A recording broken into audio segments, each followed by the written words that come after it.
ભાવનગરમાં એક યુવાનની 5 થી 6 લોકો દ્વારા લાકડી ડંડા વડે ઢોરમાર મારીને હત્યા કરી દેવામાં આવી. તેના કારણે ખળબળાટ મચી ગયો.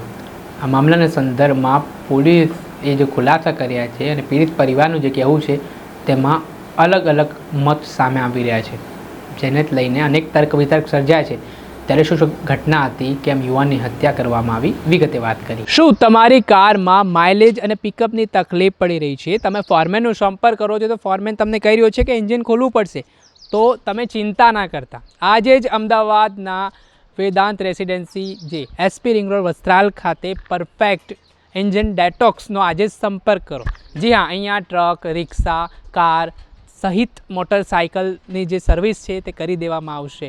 જર્મન ટેકનોલોજીથી ડિકાર્બોનાઇઝેશન કરવામાં આવશે. તમારા એન્જિનને પણ ખોલવાની જરૂરિયાત નહીં થાય અને તમને સંતોષકારક સર્વિસ કરી આપવામાં આવશે. સર્વિસના પ્રોસેસની વાત કરીએ તો 30 મિનિટની અંદર કાર્બન ફ્રી પ્રક્રિયા કરવામાં આવશે. માઇલેજમાં જે પ્રક્રિયા બાદ તમારી કારમાં માઇલેજમાં વધારો થઈ જશે, પિકઅપમાં વધારો થશે, પોલ્યુશનમાં ઘટાડો થશે, એન્જિન સ્મૂથનેસ થશે, એન્જિન લાઈફમાં વધારો થશે, એન્જિન ઓઇલની ખપતમાં ઘટાડો થશે, એન્જિનના અવાજ અને વાઇબ્રેશનમાં ઘટાડો થશે, એન્જિન ટોર્ક પહેલાં જેવું કરે છે. નમસ્કાર દર્શક મિત્રો, સ્કાયનેટ મીડિયામાં આપનું સ્વાગત છે. હું છું ફૈઝાન. ભાવનગર શહેરના મહાકાળી વસાહતમાં રહેતા નરસિંહ જાદવ, જેઓની પાછળના વિસ્તારમાં જ આરોપીઓ રહેતા હોવાની વિગતો સામે આવી છે. જેમાં થોડાક દિવસ પહેલાં એટલે કે 7 દિવસ અગાઉ નરસિંહ જાદવ રાત્રિના સમયે ત્યાંથી પસાર થઈ રહ્યા હતા. દરમિયાન 5 થી 6 લોકો, જેમાં મહિલાઓ પણ સામેલ છે, તેઓ કહી રહ્યા હતા કે તું અમારા ઘરની અંગત માહિતી શું કામ બહાર આપે છે, તેવું કહીને વિવાદ થયો હતો. ને આ મામલે 5 થી 6 જેટલા લોકોએ લાકડીઓ, દંડા સહિતના હથિયારો વડે નરસિંહ જાદવ ઉપર જીવલેણ હુમલો કર્યો હતો. છેલ્લા 7 દિવસથી ભાવનગરની સટી હોસ્પિટલમાં નરસિંહ જાદવ સારવાર હેઠળ હતા અને ગઈકાલે તેમનું મૃત્યુ નીપજ્યું હતું. આ ઘટનામાં પીડિત પરિવારમાં ઘેરા પ્રત્યાઘાત પડ્યા છે. હાલ આ મામલાના સંદર્ભમાં ઘોઘા રોડ પોલીસ સ્ટેશન ખાતે આરોપીઓ સામે હત્યાનો ગુનો પણ નોંધવામાં આવ્યો છે. કે પોલીસે જે ખુલાસો કર્યો છે કે જે મૃતક છે તે આરોપીઓના ઘરની અંગત માહિતીઓ લીક કરતા હોય તે પ્રકારની આશંકા આરોપીઓને હતી ને તેના કારણે હત્યા નિપજવામાં આવી. ત્યારે બીજી તરફ આ નિવેદન બાદ પીડિત પરિવારનું પણ નિવેદન સામે આવ્યું છે કે પીડિત પરિવારે પોલીસના નિવેદન સામે સવાલો ઉઠાવ્યા છે ને જે આરોપીઓ રહે છે ત્યાં દારૂ, જુગારના ક્લબ ચલાવતા હતા અને તેમને એવી શંકા થઈ કે તેમના ભાઈએ તેમની બાતમી આપી રહ્યો છે, તેના કારણે હત્યા થઈ હોય તે પ્રકારની વાત કરી રહ્યા છે. પહેલાં તો ડીવાયએસપી શું ખુલાસો કરી રહ્યા છે તે સાંભળી લો. સર, શું ઘટના બની હતી?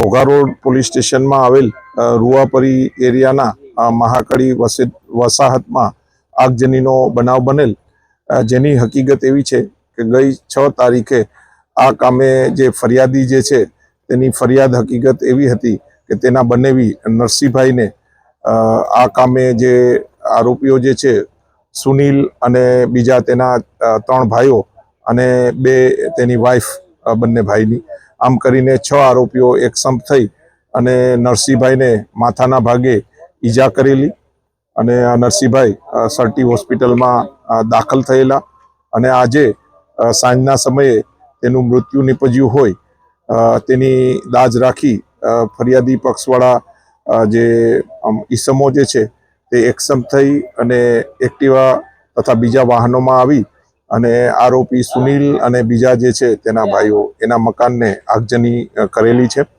આ કામે જે પોલીસ દ્વારા FSLની ટીમ સ્થળ પર બોલાવવામાં આવેલી છે. તેમજ આ બનાવમાં જે એક્ટિવા વપરાયેલું છે તેનો નંબર લોકેટ કરી અને આરોપીને વહેલી તકે જબ્બે કરવામાં આવનાર છે. આરોપીઓ હાલમાં જે એક્ટિવાના નંબર ઉપરથી કરચલિયાપરા વિસ્તારના હોય ત્યાં LCB, SOG અને લોકલ પોલીસ દ્વારા કોમ્બિંગ કરી અને આરોપીને વહેલી તકે અટક કરવામાં આવનાર છે. કેટલા ઘરોમાં આગ લગાવવામાં આવી છે અને આગ લગાવવા માટે તેને કયો પદાર્થ વાપરવામાં?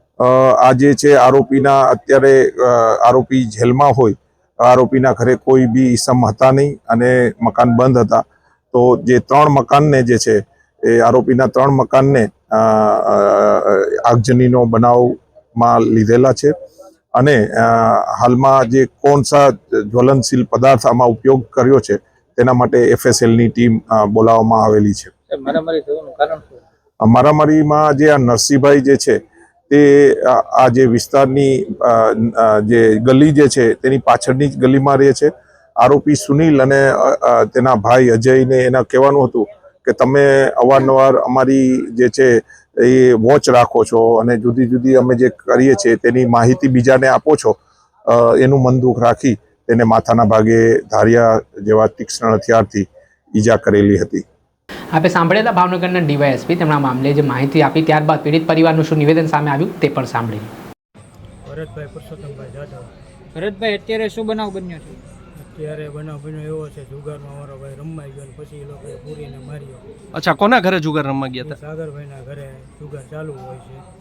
ઓકે, ક્લબ ચલાવે છે? એ પહેલેથી હાલતી છે ક્લબ, અમને તો ખબર નથી બારેમાં, પણ મારો ભાઈ રમવાઈ ગયો અને માર્યો એને બધાથી ભેગો થયો. અચ્છા, શું કામ માર્યો? શું કારણ હતું? કારણ તો એવું છે કે એવું તો કાંઈ ખ્યાલ નથી, પણ પૂરીને મારવા મળે એ લોકો પૈસા માંગતા હોય કે ન માંગતા હોય કાંઈ. અચ્છા, કેટલા દિવસ પહેલા બન્યો? એ બનાવ રામનવમના દિવસે બનાવ બન્યો સાંજે 8:30 વાગે. કેટલા જણા હતા મારવામાં? મારામાં તો એ 3-4 ભાઈઓ છે એ, અને 2-3 એની વહુ છે અને માં છે, અને બીજા બધા બહારના છે એ તો કાંઈ ખબર નથી મને એટલી બધી. આ બનાવ કઈ જગ્યાએ બન્યો છે? મારા માટે બનાવ રૂવાપરી રોડ એક્સેલની પેલા ગણેશ મહાકાળી વસાવટ બરોબર ના બનાવ બન્યો છે. ના એનું ઘર છે મારા ભાઈનું. હાલ અત્યારે શું થયું છે? અત્યારે આજ તો અત્યારે ફેલ થઈ ગયું મારા ભાઈનું. તમારી માંગણી શું છે? માંગણી તો મારી કાંઈ હતી કે ન્યાય મળે એટલી માંગણી છે. આ કેટલા સમયથી આ વિસ્તારમાં ક્લબ ચલાવે છે એવું કંઈ સામે આવ્યું છે? એ તો ઘણા વર્ષોથી સાહેબ હલાવે છે. અચ્છા, અને અગાઉ ક્યારેય પોલીસ ફરિયાદ થઈ છે? એ ફરિયાદ નહીં, એવું તો કાંઈ થયું નથી કોઈ દિવસ. અચ્છા, પણ આ રમવા ગયો ને તો આ લોકોએ પૂરીને પાડી જ દીધો છે. પણ કંઈ કારણ હતું શું કામ માર્યા કે કારણ તો કાંઈ એવું હતું નહીં, પણ હવે રમવામાં પૈસા કદાચ માંગતા હોય તો પાડી દીધો. પોલીસને ખબર છે જુગાર ને એ બધું રમાડે છે? પોલીસને તો હવે ખબર હશે કે ન હોય એ તો કાંઈ ખ્યાલ નથી. હવે આ બંને નિવેદનોમાં જે મતાંતર જોવા મળી રહ્યા છે, આરોપ પ્રત્યારોપ જોવા મળી રહ્યો છે, પોલીસની કામગીરી નિવેદન સામે પીડિત પરિવારે સવાલ ઉઠાવ્યા છે. ત્યારે હવે જોવાનું જોઈએ કે આગામી સમયમાં શું ખુલાસો સામે આવે છે. જે રીતે દારૂ જુગારની પ્રવૃત્તિ ચાલતી હતી અને તેમના ભાઈ ઉપર શંકા ગઈ આરોપી દ્વારા અને આ હત્યાની ઘટનાને અંજામ આપવામાં આવ્યો હોય તેવું હાલ પીડિત પરિવારનું કહેવું છે. બીજી તરફ પોલીસનું કહેવું છે કે અંગત માહિતી બીજી તરફ મૃતક લીક કરતો હતો, તે બાબતને લઈને દાજ રાખીને હત્યા કરવામાં આવી હોય તે બાબતને લઈને હવે આગામી સમયમાં જોયું કે આ મામલે શું મહત્વના ખુલાસા થાય છે. દર્શક મિત્રો, સ્કાયનેટ મીડિયાને આપ લાઈક કરી લો, સબસ્ક્રાઇબ કરી લો અને શેર કરવાનું ભૂલતા નહીં.